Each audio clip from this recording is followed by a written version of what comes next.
ఈ నెల గురువారం మార్గశిర మాసం చివరి వారము, లక్ష్మికి అత్యంత ప్రియమైనటువంటి వారము, అలాగే విష్ణుమూర్తికి అత్యంతమైన ఇష్టమైన తిథి ఏకాదశి, కృష్ణపక్ష ఏకాదశి, మార్గశిర బహుళ ఏకాదశి అంటాము.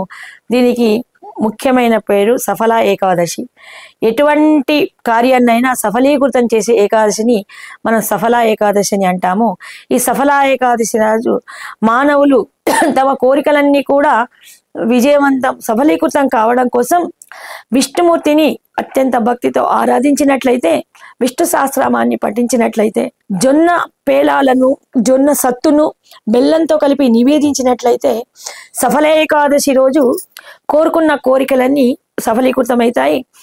విద్యార్థులు తమ విద్యాభ్యాసంకి, ఉద్యోగులు తమ పదోన్నతికి, వ్యవసాయదారులు ఫలవృద్ధికి, వ్యవసాయాభివృద్ధికి, గృహిణీలు సౌభాగ్య వృద్ధికి, ఇలాగా గృహస్థులు ఆరోగ్య వృద్ధికి, ఎవరు ఏ కోరికలు కోరుకుంటే, ఎవరి అవకాశాన్ని బట్టి, ఎవరి వృత్తి రంగాలలో వాళ్ళకి విజయాన్ని సాధించి అనేకమైనటువంటి తమ కార్యక్రమాల్లో వచ్చే ఆటంకాలను తొలగించుకోవడానికి సఫల ఏకాదశి రోజు విష్ణుమూర్తిని అర్చించి జొన్న సత్తును బెల్లాన్ని నివేదిస్తే వాళ్ళ కార్యక్రమాలన్నీ కూడా సఫలీకృతం చేస్తాడట లక్ష్మీనారాయణులు.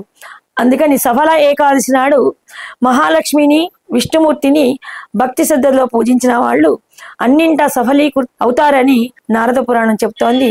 జై శ్రీరామ్.